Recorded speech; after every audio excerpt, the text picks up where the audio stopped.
لا إله إلا الله محمد رسول الله عليه صلاة الله Pada kecerdasan intelektual Ya, yang kemudian dikembangkan menjadi emosional, ya, ya.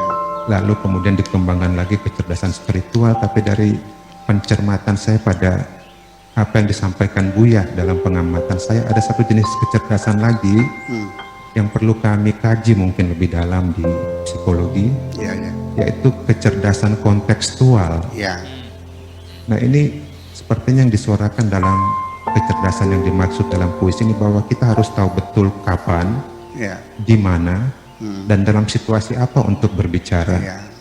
Seringkali tiga hal ini nggak diperhatikan sehingga lepas dari konteks dan kita menjadi hidup dalam masalah kita sendiri. Ya. Iya, ini mungkin penting bagi kami Ya, untuk ya. mengkaji kecerdasan kontekstual ini, karena saya melihat ini pada orang-orang bijak yang Ya, ya. oleh orang seperti kami rata-rata ini seringkali lepas dari konteks dan menjadi bumerang buat kami sendiri. Iya. Ya. Baik, jadi begini, kalau kita mengukur IQ, intelligence question, itu sampai sekarang itu teori yang banyak dimanfaatkan. Itu kan teori yang dibangun oleh dua orang sarjana dari Perancis, Rimond dan Bene. Makanya teori Rimond Bene itu mengukur IQ seseorang itu dengan cara umur tahun per umur akal dikalikan 100, itulah namanya IQ. Jadi artinya begini, simpel sekali. Kita adakan studi lapangan, kita studi semuanya ya dengan penelitian. Anak umur 10 tahun, ya, 9 tahun, 8 tahun, 5 tahun, sampai seterusnya.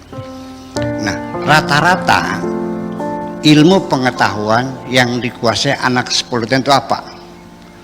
Tahun magang, nomor rumah, makna RT, RW, paman, uak, nenek, kakek, dan sebagainya, ya, menghitung sampai berapa, itu kita bikin jadwal pertanyaan.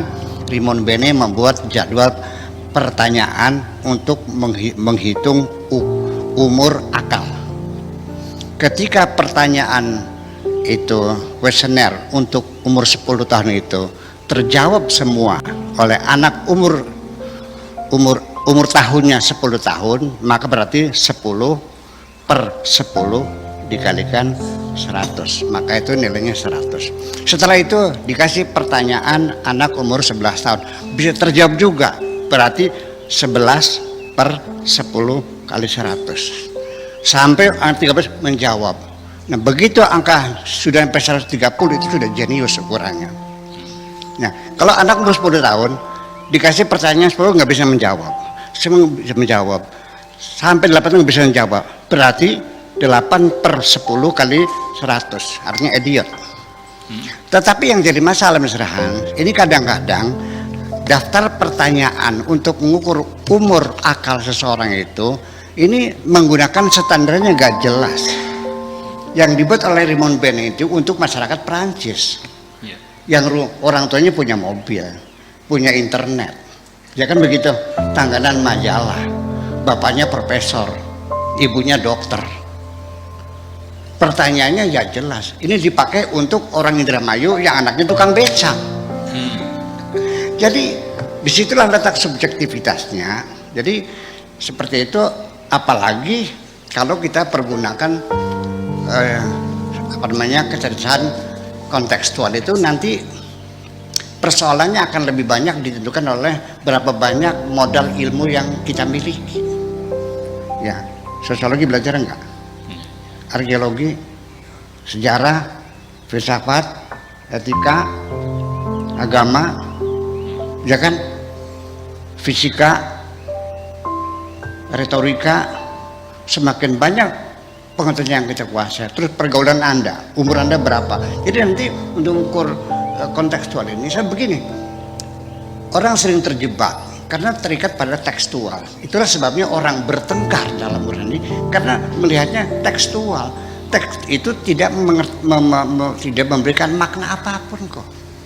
sangat tergantung kepada yang berbicara siapa. Berbicaranya kepada siapa? Berbicaranya di mana? Berbicaranya kapan? Dalam rangka apa?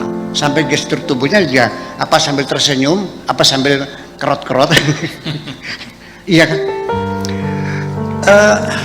Saya makanya itu seringkali perdebatan ketika merujuk dalil yang berupa teks dari kitab-kitab suci itu selalu berbeda pendapat karena melihatnya dari sudut pandang yang berbeda-beda, dan saya yakin tidak mungkin ada orang yang bisa melihat sesuatu dari semua sudut pandang.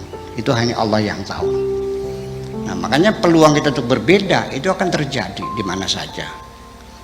Begini, ketika orang yang mengatakan itu kita katakan berapa umurnya, mengatakannya kapan, kepada siapa. Saya ulangi lagi, anak saya kelas 2 SD sedang disuapin oleh ibunya, ditarik piringnya, lalu dia makan sendiri sambil mengatakan saya sudah bisa makan sendiri. Tidak akan sama dengan setelah 30 tahun jadi seorang ekonom, gaji 30 juta per bulan, gaji pertama dikewer-kewer, menemui ibunya lalu mengatakan saya sudah bisa makan sendiri. Sama gak artinya? Kalimatnya sama kan? Nah, saya sudah bisa makan sendiri, yang pertama itu maknanya apa? Hah? Tidak usah dari mana Anda memahami saya sudah bisa makan sendiri, tidak usah disuapin? Dari mana? Satu, umurnya kelas 2 SD berarti umur 8 tahun, dan waktunya pagi, sedang disuapin, narik piring, dia menyuap sendiri. Itu yang memaknainya. Ini seperti itu. Jadi teks-teks agama Al-Quran yang kita tidak hidup di zaman itu, yang ada semacam itu, didukung dengan sanad-sanad rawi-rawi yang kadang-kadang cerita bermacam-macam, itulah menjadi persoalan. Jadi kecerdasan kontekstual ini sendiri sesungguhnya saya belum menemukan. Ya silakan, kita bisa kerjasama nanti perlahan kita barangkali ya bisa kita bekerjasama kapan-kapan gitu. Baik. Membuat satu konsep bagaimana latar belakang filosofiknya kita bisa mendeteksi seberapa tingkatan kecerdasan kontekstual semacam ini. Makasih gitu aja kira-kira. Baik, urian panjang tentang bagaimana kecerdasan intelektual, spiritual dan juga sosial. Dan satu silakan lagi tadi ada menanggapi Profesor Hans. Iya, tentang yang terakhir itu juga penjabaran begitu panjang tentang kecerdasan kontekstual. Prof Hans, barangkali ada feedback dari apa yang disampaikan Buya? Iya, saya sepakat betul karena ini memang menjadi kebutuhan kita sekarang. Iya. Karena itu akan menggapai level yang lebih dalam dari kemanusiaan kita yang perlu diungkap, dan itu harus diakui disiplin psikologi belum menjangkau itu. Dan terima kasih sekali Buya bersedia untuk memikirkan itu. Oke, baik. Anak saya juga sekolah di Undip, Pak. Oh gitu ya? Iya. Ada tapi ini tarik dari sini. Di kedokteran. Oh, kedokteran. Iya. Dekat kampus saya berarti. Oh gitu ya deh. Iya. Nah, baik, terima kasih Prof Hans dari Semarang. Kita tunggu kedatangan dari sini.